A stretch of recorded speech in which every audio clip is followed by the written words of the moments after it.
ಬೇರೆ ಮಾದಕ ವಸ್ತುಗಳನ್ನ ಯೂಸ್ ಮಾಡೋದು ಅದೆಲ್ಲ ತುಂಬಾ ಜಾಸ್ತಿ ಆಗ್ಬಿಡುತ್ತೆ. ಮತ್ತೆ ಈಗ ನೋಡಿ ಸೋಷಿಯಲ್ ಮೀಡಿಯಾದಲ್ಲಿ ಫೇಸ್ಬುಕ್ ಅಲ್ಲಿ ಫ್ರೆಂಡ್ಸ್ ಆಗಿರ್ತೀವಿ, ಏನೋ ಜಗಳ ಆಯ್ತು, ವೆರಿ ಈಸಿ ಟು ಅನ್ಫ್ರೆಂಡ್ ಮಾಡ್ಕೊಂಡೆ ಬಿಟ್ಬಿಟ್ಟೆ. ಹೌದು, ರಿಯಲ್ ಲೈಫ್ ಅಲ್ಲಿ ಈಗ ನಾವು ಯಾರಾದ್ರೂ ಫ್ರೆಂಡ್ಸ್ ಇದ್ರೆ ಅವ್ರನ್ನ ನಾಳೆ ಇವತ್ತು ಜಗಳ ಆಡಿದ್ರೆ ನಾಳೆ ಮತ್ತೆ ಅವ್ರು ಸಿಕ್ಕಿದ್ರೆ ಹೇಗೆ ಬಿಹೇವ್ ಮಾಡ್ಬೇಕು, ಏನ್ ಮಾಡ್ಬೇಕು, ಇದೆಲ್ಲ ನಾವು ಕಲಿಬೇಕಂದ್ರೆ it has to be virtual world ಅಲ್ಲಿ ಈ ತರ ಎಕ್ಸ್ಪೀರಿಯನ್ಸಸ್ ಸಿಗೋದಿಲ್ಲ, ರಿಯಲ್ ವರ್ಲ್ಡ್ ಅಲ್ಲಿ ಅಷ್ಟೇ ಸಿಗೋದು. ಸೊ ಈ ರಿಯಲ್ ವರ್ಲ್ಡ್ ಎಕ್ಸ್ಪೀರಿಯನ್ಸಸ್ ಡಿಪ್ರೈವ್ ಆಗೋದ್ರಿಂದ ಮಕ್ಕಳಿಗೆ ಸೋಷಿಯಲ್ ಸ್ಕಿಲ್ ಡೆಫಿಸಿಟ್ಸ್ ಅಂತ ಹೇಳ್ತೀವಿ. ಸೊ ಈ ತರ ಪ್ರಾಬ್ಲಮ್ಸ್ ತುಂಬಾ ಜಾಸ್ತಿ ಕಾಣುತ್ತೆ. ಅದಲ್ದೇನೆ ಸಡನ್ ಆಗಿ ಸ್ಕಿಲ್ ಇಲ್ಲದೆ ಇರೋ ಈ ತರ ಸ್ಕಿಲ್ ಡೆಫಿಸಿಟ್ ಇರೋ ಅಡಲೆಸೆಂಟ್ಸ್, ಅಡಲ್ಟ್ಸ್ ಯಾವ್ದಾದ್ರು ಕ್ರೈಸಿಸ್ ಸಿಚುವೇಶನ್ ಬಂದಾಗ, ಏನಾದ್ರೂ ಪ್ರಾಬ್ಲಮ್ ಬಂದಾಗ ಹೇಗೆ ಹ್ಯಾಂಡಲ್ ಮಾಡ್ತಾರೆ, ಮಾತಾಡೋದಕ್ಕೆ ಬರೋದಿಲ್ಲ. ಈ ತರ ನಂಗೆ ತೊಂದರೆ ಇದೆ, ನಾನು ಈ ತರ ಜಗಳ ಆಡ್ಕೊಂಡಿದ್ದೀನಿ, ನಾನು ಏನ್ ಮಾಡ್ಬೇಕು ಅಂತ ಯಾರ್ದಾದ್ರೂ ಜೊತೆ ಹೇಳ್ಕೊಳ್ಳೋ ತರ ಅವ್ರಿಗೆ ಅನುಭವನೇ ಇಲ್ಲ. ಅವಾಗ ಅವರು ಬೇರೆ ರೀತಿಯಲ್ಲಿ ಅದನ್ನ ಸಾರ್ಟ್ ಔಟ್ ಮಾಡಕ್ ನೋಡ್ತಾರೆ. Either alcohol or some people may take the extreme step, suicide ಕೂಡ ಟ್ರೈ ಮಾಡಬಹುದು. So these are all the ಫಾಲೋಔಟ್ಸ್.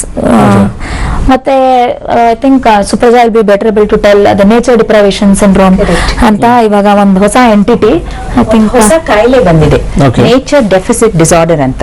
Actually ಅದು it's not yet classified as a disease, but 2005 ಅಲ್ಲಿ ಒಂದು ಆಥರ್ ರಿಚರ್ಡ್ ಲವ್ ಅಂತ ಒಂದು book ಬರೆದಿದ್ದಾರೆ, the last child in the Woods. ಅದರಲ್ಲಿ ತುಂಬಾ ಸ್ಪಷ್ಟವಾಗಿ ಅವ್ರು ಹೇಳಿದ್ದಾರೆ ಹೇಗೆ ನಮ್ಮ ಮಕ್ಕಳು, ಇಂದಿನ ದಿನಗಳಲ್ಲಿ ಮಕ್ಕಳು ಡೈರೆಕ್ಟ್ ನೇಚರ್ದು ಕಾಂಟ್ಯಾಕ್ಟೇ ಇರಲ್ಲ, ಅಂದ್ರೆ ನೇರವಾದ ಪ್ರಕೃತಿಯ ಅನುಭವ ಅವ್ರಿಗೆ ಇರೋದಿಲ್ಲ. ಫಾರ್ ಎಕ್ಸಾಂಪಲ್, ಒಂದು ಚಿಟ್ಟೆ ನೋಡ್ಬೇಕು ಅಂತ ಅನ್ಕೊಂತೀವಿ, ನಾವೇನ್ ಮಾಡ್ತೀವಿ, ಪಾರ್ಕಲ್ಲಿ ಹೋಗ್ಬಿಟ್ಟು ದಿನಾಲ ಕಾಯ್ತಾ ಇರ್ತೀವಿ ಚಿಟ್ಟೆ ಎಲ್ಲಿದೆ, ಆಮೇಲೆ ಒಂಥರ ನಾವು ಎಕ್ಸ್ಪ್ಲೋರ್ ಮಾಡ್ತೀವಿ, ಪಾರ್ಕ್ ಆರ್ ವುಡ್ಸ್ ಎಲ್ಲ ಫಾರೆಸ್ಟ್ ಅಲ್ಲಿ ಹೋಗ್ತೀವಿ. ಅದೆಲ್ಲ ಇವಾಗ ಚಿಟ್ಟೆ ನೋಡ್ಬೇಕಂದ್ರೆ ನನ್ನ ಮಗಳನ್ನ ನಾನು ಕೇಳಿದ್ರೆ, ಓಕೆ ಮಮ್ಮಿ ಗೂಗಲ್ ಅಲ್ಲಿ ನೋಡೋಣ, ದಟ್ಸ್ ಇಟ್. ಸೊ ಅವ್ರು ಹೋಗ್ಬಿಟ್ಟು ಅದನ್ನು ಗೂಗಲ್ ಅಲ್ಲಿ ನೋಡ್ಬಿಡ್ತಾರೆ. So they don't get the direct experience. That direct experience is very important ಅವ್ರ ಬೆಳವಣಿಗೆಗೆ. ಸೊ ಅದರಿಂದ ಬಹಳಷ್ಟು behavioural problems and physical problems ಬರ್ತಾ ಇದೆ. ಸೊ ಅದಕ್ಕೆ ನಾವು from the beginning, from when the child is born, ನಾವು ಡೈರೆಕ್ಟ್ ನ್ಯಾಚುರಲ್ ಎಕ್ಸ್ಪೋಜರ್ಸ್ ಇರಬೇಕು. ಈ ತರ ವರ್ಚುವಲ್ ಎಕ್ಸ್ಪೋಜರ್ಸ್ ಆಗಲ್ಲ. ಒನ್ ಎಕ್ಸಾಂಪಲ್ ಕೊಡ್ತೀವಿ, ಇವಾಗ ಒಂದು 10 year old ಮಗುನ ನೀವು ಬೀಚ್ಗೆ ಕರ್ಕೊಂಡು ಹೋಗಿ, ಆ ಬೀಚಲ್ಲಿ ಏನು ಇರಬಾರ್ದು, no shops, no play items, nothing, just ನೀರು ಮತ್ತೆ ಮಣ್ಣು ಅಷ್ಟೇ. ಅವ್ರು ಇರಕ್ಕಾಗಲ್ಲ. ಒಂದು 10-15 ನಿಮಿಷ ಆದ್ಮೇಲೆ ನಮ್ಗೆ ವಾಕ್ ಮಾಡ್ಬೇಕು, ನಮ್ಗೆ ಏನ್ ಮಾಡೋದು, ಜಸ್ಟ್ ನೀರನ್ನು ನೋಡ್ತಾ ಇರ್ಬೇಕಾ, ಏನ್ ಮಾಡೋದು, ಅವ್ರಿಗೆ ಒಂಥರ ಅಜಿಟೇಷನ್, ಇರಕ್ಕಾಗಲ್ಲ ಅವ್ರಿಗೆ. So that is today's children, they need constant stimulation. ಅವ್ರಿಗೆ ಆ ಪೀಸ್ ವಿತ್ ನೇಚರ್ ಬರ್ತಾ ಇಲ್ಲ. ಅದು ನೇಚರ್ ಡೆಫಿಸಿಟ್ ಡಿಸಾರ್ಡರ್ ಅಂತ ಇವಾಗ ಬರ್ತಾ ಇದೆ. ಸೊ ನಾವು OPD ಅಲ್ಲಿ ಸಿಕ್ಕಾಪಟ್ಟೆ ಪೇರೆಂಟ್ಸ್ಗೆ ಹೇಳ್ತಾ ಇರ್ತೀವಿ, ನೋಡಿ ಮೇಡಮ್ ನಮ್ಗೆ ಗೊತ್ತೇ ಇಲ್ಲ, ಇದು ಯಾರು ಹೇಳ್ತಾ ಇಲ್ಲ. ಅದೇ ನಾವು ಹೇಳ್ತಾ ಇರ್ತೀವಿ, ನಾನು ಯಾವಾಗ್ಲೂ ಹೇಳ್ತೀನಿ ನನ್ನ ಮಗುಗೆ, ನೋಡಿ ನೀವು ಪಾರ್ಕ್ಗೆ ಹೋಗ್ಬಿಟ್ಟು ಆಡ್ಬೇಕು, ಓಕೆ ನೀವು ಟಿವಿ ಮುಂದೆ ಕೂತ್ಕೊಂಡು ಪಾರ್ಕ್ ಹೋಗ್ಬೇಕು ಅಂತ ಹೇಳಿದ್ರೆ ಯಾರು ಕೇಳ್ತಾರೆ ಹೇಳಿ? ಕರ್ಕೊಂಡು ಹೋಗ್ಬೇಕು. ಮಕ್ಕಳು ನೋಡ್ತಾ ಇರ್ತಾರೆ, ತಂದೆ ತಾಯಿ ಏನ್ ಮಾಡ್ತಾರೆ ಅದನ್ನೇ ಮಾಡ್ತಾರೆ, ಬಟ್ ತಂದೆ ತಾಯಿ ಏನ್ ಹೇಳ್ತಾರೆ ಅದನ್ನು ಫಾಲೋ ಮಾಡೋದಿಲ್ಲ. ಇದ್ರ ಬಗ್ಗೆ ಮತ್ತಷ್ಟು ಚರ್ಚೆ ನಮ್ದು ಒಂದು ಚಿಕ್ಕ ಬ್ರೇಕ್ ನಂತರ. ಪುರಾಣಗಳನ್ನು ಆಧರಿಸಿ ವಿದ್ವಾಂಸರು ಪ್ರತಿನಿತ್ಯ ಒಂದೊಂದು ಕಥೆ ಹೇಳ್ತಾರೆ. ಇದು ನಾನ್ ತಿಳ್ಕೊಳ್ಳೋದಕ್ಕೆ ಮತ್ತು ನನ್ನ ಮಕ್ಳಿಗೆ ತಿಳಿಸೋದಕ್ಕೆ ತುಂಬಾ ಖುಷಿ ಆಗತ್ತೆ. ಆದ್ರಿಂದ ನಾನು ತಪ್ಪದೆ ಪ್ರತಿದಿನ ಶುಭಮಸ್ತು ನೋಡ್ತೀನಿ. ಯಾವ ದಿನ ಯಾವ ದೇವ್ರನ್ನ ಪೂಜೆ ಮಾಡಬೇಕು, ಯಾವ ದೇವರಿಗೆ ಯಾವ ನೈವೇದ್ಯ ಅರ್ಪಿಸ್ಬೇಕು ಅನ್ನೋದು ತುಂಬಾ ಜನರಿಗೆ ಗೊತ್ತಿರಲ್ಲ, ತುಂಬಾ ಗೊಂದಲ. ಆದ್ರೆ ಶುಭಮಸ್ತು ಕಾರ್ಯಕ್ರಮ ನೋಡಿದ್ರೆ ನಿಮ್ಮ ಎಲ್ಲ ಗೊಂದಲ ಪರಿಹಾರ ಆಗುತ್ತೆ.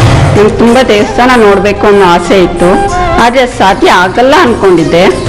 ಆದ್ರೆ ಈ ಶುಭಮಸ್ತು ಕಾರ್ಯಕ್ರಮದಿಂದ ಪ್ರತಿ ದಿವಸ ಒಂದೊಂದು ದೇವಸ್ಥಾನ ನೋಡ್ತಾ ಇದ್ದೀನಿ. ಯಾವುದೇ ಕೆಲಸ ಮಾಡಬೇಕು ಅಂದ್ರೂ ಒಂದು ಒಳ್ಳೆ ಸಮಯ ಮುಹೂರ್ತ ಅಂತ ಇರುತ್ತೆ, ಆದ್ರೆ ಅದು ನನಗೆ ತಿಳಿತಾ ಇರಲಿಲ್ಲ. ಈಗ ಪ್ರತಿದಿನ ಶುಭಮಸ್ತು ಕಾರ್ಯಕ್ರಮ ನೋಡೋದ್ರಿಂದ ಎಲ್ಲವೂ ಗೊತ್ತಾಗ್ತಾ ಇದೆ. ಶುಭಮಸ್ತು ಇದೊಂದು ಅತ್ಯುತ್ತಮ ಧಾರ್ಮಿಕ ಕಾರ್ಯಕ್ರಮ. ಬೆಳಗ್ಗೆ ಅರ್ಧ ಗಂಟೆ ಈ ಕಾರ್ಯಕ್ರಮ ನೋಡಿದ್ರೆ ಸಾಕು, ನಮ್ಮ ದಿನ ಒಂದು ರೀತಿ ಪಾಸಿಟಿವ್ ಫೀಲಿಂಗ್ ನಿಂದ ಶುರು ಆಗುತ್ತೆ. ಅದಕ್ಕೆ ದಿನ ಮಿಸ್ ಮಾಡದೆ ನೋಡ್ತೀನಿ. ಶುಭಮಸ್ತು ಪ್ರತಿದಿನ ಬೆಳಗ್ಗೆ 7:30ಕ್ಕೆ.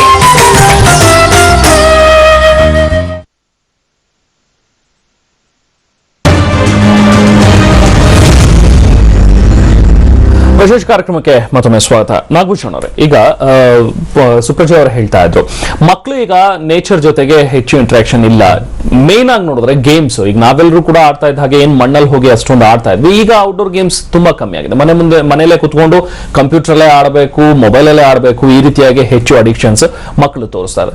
ಇದರಲ್ಲಿ ಸ್ಕೂಲ್ಸ್ ನ ಜವಾಬ್ದಾರಿ ಕೂಡ ಇದೆಯಾ ಅಂತ? ಯಾಕಂದ್ರೆ ಎಷ್ಟೋ ಸ್ಕೂಲ್ಗಳಲ್ಲಿ ನೋಡ್ತೀವಿ ಗ್ರೌಂಡ್ಸೇ ಇಲ್ಲ ಈಗ ಮಕ್ಕಳಿಗೆ ಹೋಗಿ ಹೊರಗಡೆ ಆಡಿ ಅಂದ್ರೆ ಎಲ್ಲಿಂದ ಆಡ್ಬೇಕು ಮಕ್ಕಳು? ಹಾಗಾದ್ರೆ ಸರ್, ಅದಕ್ಕೆ ನಮ್ಮ ಕೆಲವು ಅಕಾಡೆಮೀಸ್ ಬಂದಿದೆ, ಮಿನಿ ಸ್ಪೋರ್ಟ್ಸ್ ಅಂತ ಇದಾಗಿ ಎಷ್ಟು ಸಾಧ್ಯ ಇದೆಯೋ ಆದಷ್ಟು ಮೊದಲು CBSE ಅಫಿಲಿಯೇಷನ್ ತಗೋಬೇಕಾರಾಗ್ಲಿ ಅಥವಾ ICSE ತಗೋಬೇಕಾರಾಗ್ಲಿ ಒಂದು ಮ್ಯಾಂಡೇಟ್ರಿ ಇದೆ, ಇಷ್ಟು ಗ್ರೌಂಡ್ ಇರಲೇಬೇಕು ಅಂತ. If they are taking against that then they have to be sued. That's the only thing. But physical ಗೇಮ್ಸ್ಗೆ ನಾವು ಸಾಕಷ್ಟು ಪ್ರಾಮುಖ್ಯತೆ ಕೊಡ್ತೀವಿ. ಅದಲ್ಲದೆ ನಿಮಗೆ ಈಗ ಗ್ಯಾಜೆಟ್ಸ್ ಇನ್ನೊಂದು ಪರಿಣಾಮ ಏನಾಗಿದೆ, ಇಂಡೋರ್ ಗೇಮ್ಸ್ ಇದ್ರೂ ಸಹಿತ they don't want to play. ಅವ್ರಿಗೆ ಕೇರಮ್ ಆಗಲಿ ಚೆಸ್ ಆಗಲಿ ಆಸಕ್ತಿಗಳು ಬಹಳ ಕಡಿಮೆ ಆಗ್ತಾ ಇದೆ. ಫುಟ್ಬಾಲ್ ಇದೆಲ್ಲ ಗ್ರೌಂಡ್ ಬೇಕು, ಹೌದು ಬೇಕು, ಅದು ಸರಿ. ಬಟ್ ಇಂಡೋರ್ ಗೇಮ್ಸ್ ಕೂಡ ಅವರು ಆಡೋದಕ್ಕೆ ಈಗ ಬೇಡ. ಏನು ಅಂತಂದ್ರೆ ಯಾವುದೇ PT ಪೀರಿಯಡ್ ಇದ್ರೂ ಸಹಿತ ನಾವು ನೋಡಿರೋದು ಎಲ್ಲ ಒಂದು ಬಾಯ್ಸ್ ಹೋಗಿ ಸ್ವಲ್ಪ ಆಟ ಆಡಿ ಇದ್ ಮಾಡಿ ಕಬಡ್ಡಿ ಏನೇನೋ ಆಡ್ತಾರೆ, ಎಲ್ಲ ಹೆಣ್ಮಕ್ಳು ಒಂದು ಗುಂಪು ಕಟ್ಕೊಂಡು ಏನೋ ಮಾತಾಡ್ತಾ ಕುತ್ಕೊಂಡಿರ್ತಾರೆ. ಇದು ಒಂದು ಶಾಲೆಯಲ್ಲ, ಎಲ್ಲ ಬಹಳಷ್ಟು ಶಾಲೆಗಳಲ್ಲಿ ಇದನ್ನ ನೋಡ್ತಾ ಇದೀವಿ. ಏನೋ discussions, some discussions which we don't understand. ಅದಲ್ಲದೆ ಇನ್ನು ಮನೆಗೆ ಹೋದ್ಮೇಲೂ ಕೂಡ ಇನ್ನು ಮನೆಗೆ ಹೋಗಿ ಪೇರೆಂಟ್ಸ್ ಕಂಪ್ಲೇಂಟ್ ಮಾಡ್ತಾರೆ, ಹೋಗಿ ಇನ್ನು 10 ನಿಮಿಷ ಆಗಿರಲ್ಲ ಸರ್, ಅದೇನೋ mobile sir, they keep on chatting. So ಇದೆಲ್ಲ ಈ ಗ್ಯಾಜೆಟ್ಸಿನ ಒಂದು ದುಷ್ಪರಿಣಾಮ. ಇನ್ನೊಂದು ನನಗಿಲ್ಲಿ ಒಂದು ಇನ್ಸಿಡೆಂಟ್ ಹೇಳಬೇಕು ಅಂದ್ರೆ, ನನ್ನ ಪ್ರೀವಿಯಸ್ ಒಂದು ಸ್ಕೂಲ್ನಲ್ಲಿ 8ನೇ ಕ್ಲಾಸ್ ಮಗು ಫೇಸ್ಬುಕ್ನಲ್ಲಿ, ಆದಷ್ಟು ಇದೀಗ ಒಂದು ಫೇಸ್ಬುಕ್ಗೆ ಅಪ್ಲೈ ಆಗ್ಬೇಕಾ ಒಂದು ಏಜ್ ಲಿಮಿಟ್ ಅಂತ ಇರುತ್ತೆ. But she has already into the Facebook in the 7th standard itself. ಮನೆಯಲ್ಲಿ ಏನೋ ತುಂಬಾ ಕ್ಯೂಟ್ ಆಗಿ ಕಾಣಿಸುವಂತ ಒಂದು ಬಟ್ಟೆಯನ್ನು ಅಪ್ಲೋಡ್ ಮಾಡಿದಾಳೆ. But there was lot of discussion among the boys on that particular issue. Then parents ಮತ್ತೆ I did not make it big issue. But parents ಬಂದಾಗ, ಮೇಡಮ್ ನಿಮ್ಮ ಮಗು ಫೇಸ್ಬುಕ್ ಅಕೌಂಟ್ ಓಪನ್ ಮಾಡಿದಾಗ ಗೊತ್ತಾ? ಗೊತ್ತು ಸರ್, ನನಗೆ ಗೊತ್ತು. ಅವ್ರು ಯಾವಾಗಲೂ ಚಾಟ್ ಮಾಡ್ತಿರ್ತಾಳೆ, ಏನೋ ಮಾಡ್ತಿದ್ದಾಳೆ. ಅಲ್ಲ, ಅದ್ರಲ್ಲಿ ಒಂದು ಫೋಟೋ ಅಪ್ಲೋಡ್ ಆಗಿದೆ, ನೋಡಿದ್ಯಾರ?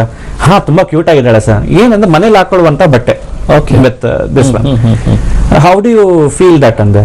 ತುಂಬಾ ಕ್ಯೂಟ್ ಆಗಿ ಕಾಣಿಸಲ್ ಸರ್ ನನ್ನ ಮಗು ಅಂತಂದ್ರು. ಹೌದಮ್ಮ, ನನಗೂ ತುಂಬಾ ಕ್ಯೂಟ್ ಆಗೇ ಕಾಣಿಸಲ್ಲು. ನಿಮ್ಮ ಮಗು ನಿನಗೆ ತುಂಬಾ ಕ್ಯೂಟ್ ಆಗಿ ಕಾಣಿಸ್ತದೆ, ನನಗೂ ಕ್ಯೂಟ್ ಆಗಿ ಕಾಣಿಸ್ತದೆ. ಅದನ್ನ ನೋಡುವಂತ ಬೇರೆ ಮಕ್ಕಳು ದೃಷ್ಟಿಗಳು. ಅದನ್ನ ಹೇಳಿದಾಗ ದೆನ್ ಶಿ ವಾಸ್ ಶಾಕ್ಡ್. ಹೌದಾ, was there any other issues ಅಂದ್ರು? ಇಶ್ಯೂಸ್ ಇಲ್ಲ, ಅದು ಮಾತಾಡ್ಲೇ ಶುರುವಾಗಿದೆ. ಮಗು ಇನ್ನೋಸೆನ್ಸ್. ನಾವು ಅವಾಗಲೇ ಹೇಳ್ದಂಗೆ children are getting over matured in the subject matters what they should not be getting matured.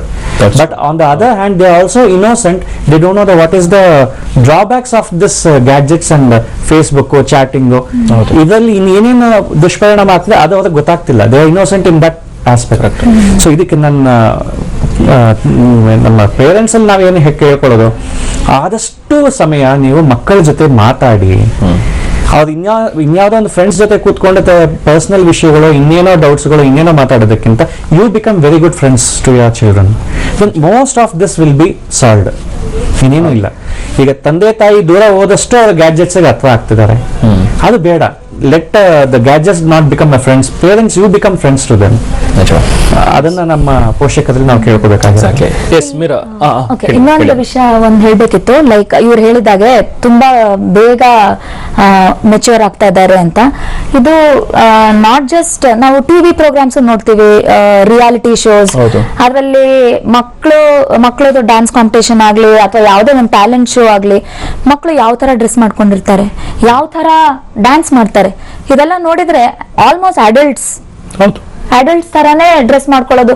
So ಆಗ್ಲೇ ತುಂಬಾ ಬೇಗ ಓವರ್ ಸೆಕ್ಷುವಲೈಸ್ ಮಾಡ್ತಾ ಇದೀವಿ ಮಕ್ಕಳನ್ನ. ಅದು ಅವ್ರ ಮೇಲೆ ಅವ್ರ ದೇಹ ಆಗ್ಲಿ ಅಥವಾ ಅವ್ರ ಮೆದುಳಾಗ್ಲಿ ಅದಕ್ಕೆ ರೆಡಿ ಇಲ್ಲ. ಬಟ್ ಆಗ್ಲೇ ಮಾನಸಿಕವಾಗಿ ಒಂದು ಗ್ರೋನ್ ಅಪ್ ಸೆಕ್ಷುವಲೈಸ್ ಅಡಲ್ಟ್ ಆಗಿ ಒತ್ತಡ ಬಂದ್ಬಿಟ್ಟಿದೆ ಮಕ್ಕಳ ಮೇಲೆ. ಸೊ ಇದು ಒಂಥರ ಡ್ಯುಯಲ್ ಸಿಚುವೇಶನ್ ಇದೆ. ಈ ರೋಲ್ನ ಹೇಗೆ ಅವರು ನಿಭಾಯಿಸ್ತಾರೆ ಅದು ಒಂದು. ಮತ್ತೆ ಈ ಸೋಷಿಯಲ್ ಮೀಡಿಯಾದಲ್ಲಿ ಫೋಟೋಸ್ ಹಾಕೋದ್ ಬಗ್ಗೆ ಪ್ರೈವಸಿ ಪ್ಯಾರಾಡಾಕ್ಸ್ ಅಂತ, ಅಂದ್ರೆ ನಮಗೆ ತೋರ್ಸ್ಕೊಳಕ್ ಇಷ್ಟ ಇಲ್ಲ, ಎಷ್ಟೊಂದು ವಿಷಯ ಹೇಳ್ಕೊಳಕ್ ಇಷ್ಟ ಇಲ್ಲ, ಆದ್ರೆ ಫೋಟೋಸ್ ಮಾತ್ರ ಲಿಬರಲ್ ಆಗಿ ಹಾಕ್ಬಿಡ್ತೀವಿ, ಇದ್ದಿದ್ದ ಫೋಟೋಸ್ ಎಲ್ಲ ಹಾಕ್ತಿವಿ. ಮತ್ತೆ ಫೇಸ್ಬುಕ್ ಅಲ್ಲಿ ಪ್ರೈವಸಿ ಸೆಟ್ಟಿಂಗ್ಸ್ ಅಂತ ಇರುತ್ತೆ, ಎಷ್ಟೊಂದ್ ಜನಕ್ಕೆ ಗೊತ್ತೇ ಇಲ್ಲ ಯಾರ್ಯಾರು ನೋಡ್ಬೋದು ಯಾರ್ಯಾರು ನೋಡ್ಬಾರ್ದು ಅಂತ. ನಾವು ವಿ ಕ್ಯಾನ್ ಲಿಮಿಟ್, ಬಟ್ ಅದೇನು ಇಲ್ಲ, ಇಡೀ ಜಗತ್ತಿಗೆ ನಾವು ನಮ್ ಫೋಟೋಸ್ ಎಲ್ಲ ತೋರ್ಸಕ್ಕೆ ರೆಡಿ. ಸೊ ಅದ್ರದ್ದು ಪರಿಣಾಮ ಏನು ಅಂತಾನೆ ಒಂದು ಇನ್ಸ್ಟೆಂಟ್ ಅಲ್ಲಿ ಜನಕ್ಕೆ ಗೊತ್ತಾಗೋದೇ ಇಲ್ಲ. ಮಕ್ಳಿಗೆ ಏನೋ ಹಾಕ್ತಿವಿ, ಏನೋ ಡಿಸ್ಕಷನ್ ಆಗುತ್ತೆ, within minutes it has reach the entire world. So ಅದರಿಂದ ಆ ಫಾಲೋಔಟ್ ಇಂದ ತುಂಬಾ ಮಕ್ಕಳ ಮನಸ್ಸು ಮೇಲೆ ಭಯಂಕರವಾಗಿ ಪರಿಣಾಮ ಬೀಳ್ಬೋದು. ಇನ್ಫ್ಯಾಕ್ಟ್ ಇದರಲ್ಲಿ ಪ್ರಿನ್ಸಿಪಲ್ಸ್ ಫೋರಮ್ ಅಂತ ನಾವೇನು ಇದು ಮಾಡ್ಕೊಂಡಿದೀವಿ, ಇದೊಂದು ಸೀರಿಯಸ್ ಪಾಯಿಂಟ್ ನಾವು ರೈಸ್ ಮಾಡ್ಬೇಕಂತಿದೀವಿ. Legally why can not we stop all this?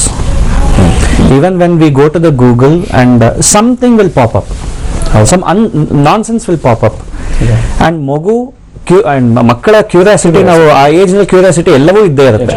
ಇದನ್ನ ಯಾಕೆ ನಾವು ರಿಸ್ಟ್ರಿಕ್ಟ್ ಮಾಡಬಾರದು? It's a big business to the big companies, but it is also spoiling the culture of India. ಇದನ್ನ we need to think it and discuss in a very big way. That's what we think. ಹಾಗಾದ್ರೆ ಮೀರಾ ಅವರೇ, ಈಗ role of A parent ಏನು, ಯಾವ ರೀತಿಯಾಗಿ ಮಗುನ ಹಾಗಾದ್ರೆ ಇದರಲ್ಲಿ ಹ್ಯಾಂಡಲ್ ಮಾಡ್ಬೇಕಾಗುತ್ತೆ? ಯಾಕಂದ್ರೆ ಮಗು ಅಳ್ತಾ ಇದೆ, ಊಟ ಮಾಡ್ತಾ ಇಲ್ಲ ಅಂತ ಹೇಳಿದಾಗ ಅಯ್ಯೋ ಒಂದು ಫೋನ್ ಕೊಟ್ಬಿಟ್ರೆ ಊಟ ಮಾಡಬಹುದು, ಅಥವಾ ಟಿವಿ ತೋರಿಸ್ಬಿಟ್ರೆ ಊಟ ಮಾಡಬಹುದು ಅನ್ನುವಂಥದ್ದನ್ನ ಪೇರೆಂಟ್ಸ್ ಯೋಚನೆ ಮಾಡಿರ್ತಾರೆ. ಹೇಗೆ ಹಾಗಾದ್ರೆ ಪೇರೆಂಟ್ಸ್ ಯಾವ ರೀತಿ ರೆಸ್ಟ್ರಿಕ್ಟ್ ಮಾಡಬಹುದಾಗುತ್ತೆ? ಸೊ ನಾನು ಹೇಳ್ದಂಗೆ ಮುಂಚೆನೆ ನಾವು ಡಿಸಿಪ್ಲಿನಿಂಗ್ ಮಾಡೋದು ಅದು ಟೀನೇಜ್ ಅಲ್ಲಿ ಸ್ಟಾರ್ಟ್ ಮಾಡಕ್ ಆಗುದಿಲ್ಲ.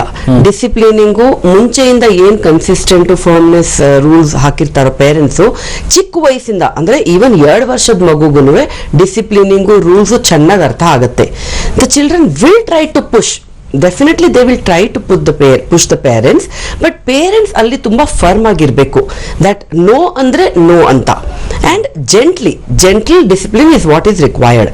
ಸೊ ಈಗ ಮುಂಚೆಯಿಂದ ಒಂದು ಅಭ್ಯಾಸ, we call it pattern forming. If they already formed a pattern, by the time they reach adolescence and teenage, ಆ ಟೈಮಲ್ಲಿ ನಾನು ಅದನ್ನ ಚೇಂಜ್ ಮಾಡ್ತೀನಿ ಅಂದ್ರೆ ಅದು ತುಂಬಾ ಕಷ್ಟದ ಕೆಲಸ. As it is they are going through lot of hormonal changes. ಅವ್ರಿಗೆ it's a transition phase for them from childhood to adulthood. So our transition phase alli enadru we need to show lot of support, lot of care, lot of unconditional love and acceptance. Only with that we can get our way done.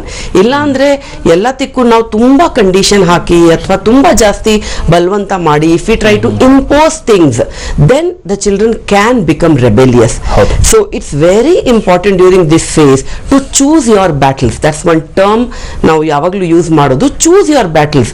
ಒಂದು 10 point ಇಟ್ಕೊಂಡು ನೀನು jeans ಹಾಕೋಬಾರ್ದು, ನೀನು late night ಮಾಡಬಾರ್ದು, ನೀ friends ಮನೆಗೆ ಹೋಗ್ಬಾರ್ದು, ನೀನು Facebook ಅಲ್ಲಿ ಇರಬಾರ್ದು, ನೀನು ಕುಡಿಬಾರ್ದು, ಇದೆಲ್ಲ ಮಾಡಿದ್ರೆ ಅದ್ರಲ್ಲಿ ಲೈಫ್ ಥ್ರೆಟನಿಂಗ್ ಯಾವುದು, which is really life threatening, ಅದಕ್ಕೆ ನಾವು ಇಂಪೋಸ್ ಮಾಡ್ಬಿಟ್ಟು and say this is something which is not allowed. ಬೇರೆ ಒಂಚೂರು ಹೆಚ್ಚು ಕಡಿಮೆ ಆದ್ರೂ, but it has to be communicated to the child, not to be left to the child's understanding. ಅದನ್ನ clean ಆಗಿ ಕಮ್ಯುನಿಕೇಟ್ ಮಾಡಬೇಕು. ಅಂಡ್ ಅದಕ್ಕೆ ಫಿಸಿಕಲ್ ಅವೈಲಬಿಲಿಟಿ ಇರಬೇಕು. ಪೇರೆಂಟ್ಸ್ ಆಗಲಿ, ಮದರ್ ಆಗಲಿ, ಫಾದರ್ ಆಗಲಿ ಕೂತ್ಕೊಂಡು ಟೈಮ್ ಸ್ಪೆಂಡ್ ಮಾಡಬೇಕು, ಮಾತಾಡಬೇಕು, ಎಕ್ಸ್ಪ್ಲೇನ್ ಮಾಡಬೇಕು ಇನ್ a very gentle way, respectful way. And about 5 basic rules to tell your child. First, ಮನೆಯಲ್ಲಿ ಗ್ಯಾಜೆಟ್ ಫ್ರೀ ಸ್ಪೇಸ್ ಅಂತ ಇರಬೇಕು. ಫಾರ್ ಎಕ್ಸಾಂಪಲ್ ಡೈನಿಂಗ್ ರೂಮ್ ಅಲ್ಲಿ ಯಾರು ತಂದೆ ತಾಯಿ ಮೊಬೈಲ್ ಫೋನ್ ಇರಲಿ, no gadgets in the dining room.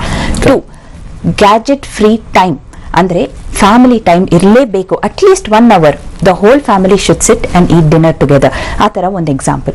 3ನೇದು, ನಾವೇನ್ ಮಾಡ್ತೀವಿ ಅದೇ ನಮ್ಮ ಮಕ್ಕಳು ಮಾಡ್ತಾರೆ, ಅದು ನಾವು ಆಲ್ರೆಡಿ ಹೇಳಿದೀವಿ. 4ನೇದು, ಮಗುಗೆ ಆಯ್ತು ಐಪ್ಯಾಡ್ ನೋಡ್ಬಾರ್ದು, ಇದು ನೋಡ್ಬಾರ್ದು ಅಂತ ಹೇಳಿದ್ಮೇಲೆ ಅವ್ರು ಏನ್ ಮಾಡ್ಬೇಕು ಅಂತ ಎಕ್ಸಾಕ್ಟ್ಲಿ.